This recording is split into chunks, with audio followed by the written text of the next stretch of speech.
U.S. Central Command says American forces successfully intercepted a ballistic missile attack launched from Iran yesterday. The conflict widening earlier this morning as Jordan's military says it also intercepted and destroyed 5 Iranian missiles.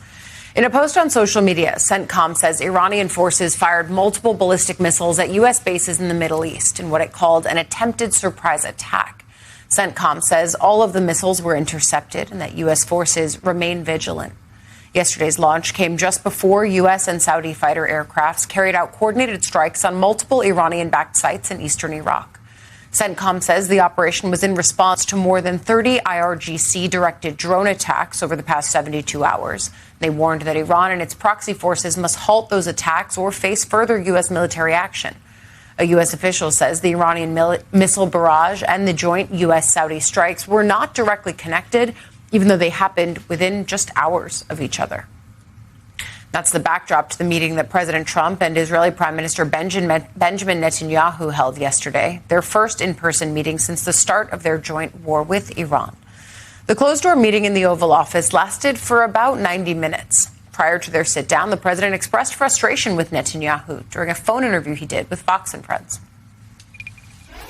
Netanyahu is going to talk to you about ongoing excavation at Pickaxe Mountain, construction vehicles entering and exiting tunnels, paving new access roads. Satellite imagery and intel indicates that Iran is actively constructing and fortifying Pickaxe Mountain. How will we respond? Well, I don't need Bibi to tell me that. Bibi's telling me that because he wants me to stay involved. I mean, I don't necessarily. We have the finest, because of Space Force, we have the greatest cameras in the world focused on. We know exactly what's going on. But, no, I heard Bibi announce that. I said, why didn't you just tell it to me? Why do you have to announce it to the world? And despite that criticism from the president, both sides actually gave positive statements about the meeting. Netanyahu posting later on social media that their conversation was one of the best they've ever had in his mind. The White House didn't release any details about what was discussed, but Netanyahu's communications director told Axios the U.S. selling F-35 jets to Turkey, which Israel opposes, wasn't raised during this meeting. The official also said Trump did not demand that Israel withdraw troops from areas they're currently occupying in Gaza, Lebanon, and Syria. But that Netanyahu meeting was just one of 2 high-profile meetings in the Oval Office yesterday for the president. Earlier in the morning, he hosted Ukrainian President Volodymyr Zelensky. That meeting was also closed to the media, rare given the way that Trump usually likes to open these up. It was the first White House visit for Zelensky since the disastrous meeting that started President Trump's second term, when the Ukrainian leader was, of course, berated by the president and Vice President J.D. Vance in full view of cameras. Yesterday's talks come after the pair met earlier this month at the NATO summit in Turkey, where Trump announced that the U.S. would give Ukraine a license to make Patriot defense systems, something they've long sought. President Zelensky last night told Fox News that President Trump continues to support that assistance. This is important because we need more and quicker. And today we had a very good meeting with President Trump. He accepted that he will give us licenses. And then I had a meeting with the representatives of production, very strong military companies of the United States. I hope that we will do co-production. This is very important. Lots of important things to get into with MS Now White House reporter Akayla Gardner. So talk a little bit first about on Ukraine, what we saw from Zelensky there. He was on the Hill. They passed a sanctions package that I think the Ukrainians had really been looking toward to pressure Russia to the negotiating table. He told Senator Zelensky that he thinks that there's a small window to do that. And this sanctions package in Lindsey Graham's name, which we'll come to in a moment. But that's the backdrop with which Zelensky came here. I mean, we've come such a far way from February. We see these two men are clearly on a better playing field. I'm sure Zelensky is going home feeling some momentum after that sanctions package.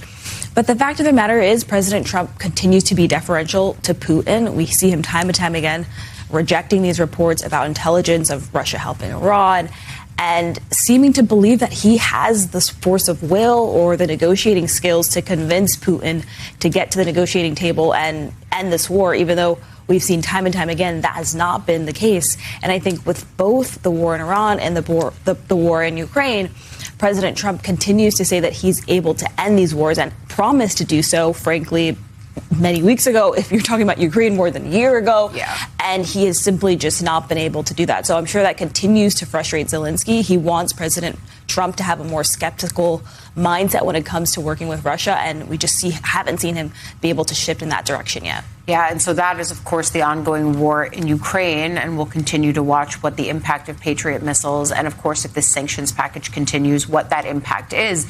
But I also want to talk about the war in Iran, because that was a central focus, and there were a lot of questions about what this meeting with Netanyahu might look like. Yeah. What did it actually look like? We had very few details from the White House. Netanyahu described it as one of his best conversations with President Trump yet. Netanyahu likely is feeling somewhat happy that this war has restarted. He was not happy with the memorandum of understanding.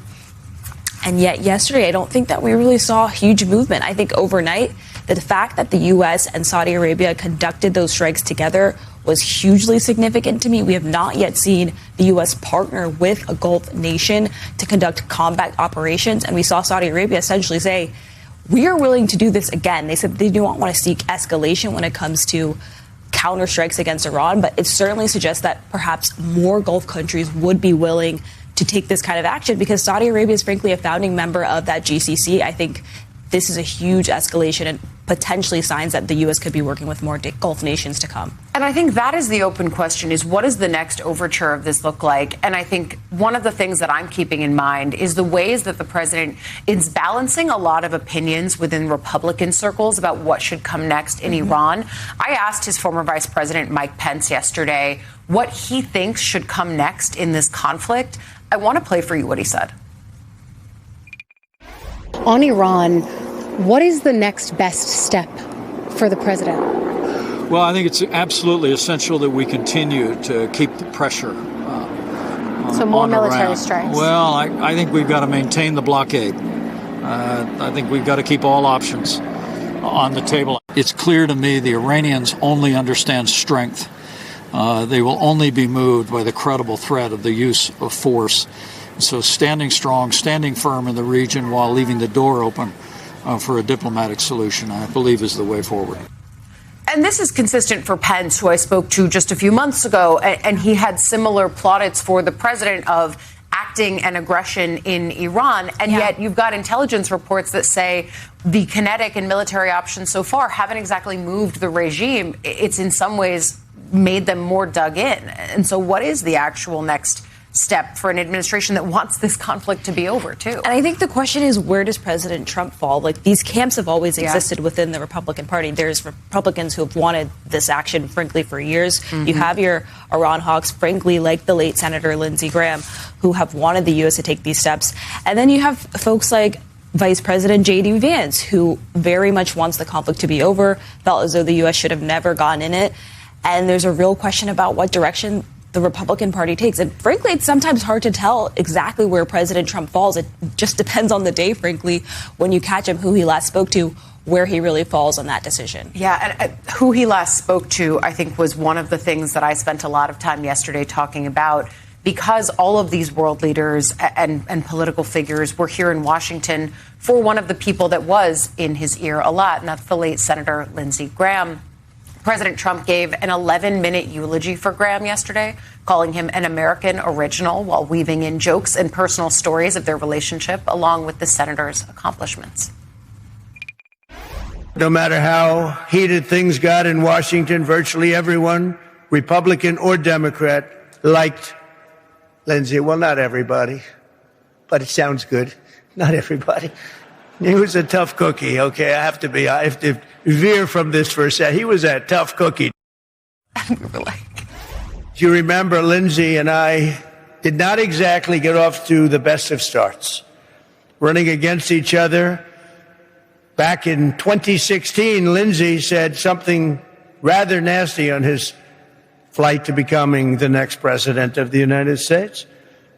So naturally, I did something that I shouldn't have done. I shared his personal cell phone number with the millions of people that happened to be watching that particular day as I made a speech, a very important speech. That was the beginning of a friendship in a way. But it was Lindsey who had the last laugh, because while I blew up his phone for one day, We became great friends, and Lindsay did not stop calling me for the next 10 years. It was not easy. And that's true. That is the origin of their relationship. Senator Graham will be laid to rest today after a funeral service in his home state of South Carolina. I mean, there was such a, I think, fitting tribute for someone like Senator Graham, who was a political chameleon, frankly, in the ways that he reoriented himself in the Trump era. But a tribute only Trump can give as well. Frankly, I couldn't help thinking about some of the hazing President Trump continues to put J.D. Vance, Marco Rubio through. But I also just thought about how singular of a figure Lindsey Graham was. He was someone who really occupied a Republican Party of old. He was a globalist. He really believed in asserting American power on the global stage. And yet he was able to fit in the MAGA universe in Trump's circle in such a way that I don't think anyone else really with that mindset really has today. And I don't know exactly who can fill that vacuum. I think it was fitting that President Trump met with both Netanyahu and Zelensky on that day, because I think that's how Graham would have wanted it. But frankly, who was going to be in President Trump's ear the same way Lindsey Graham was, advocating for both Ukraine and Israel?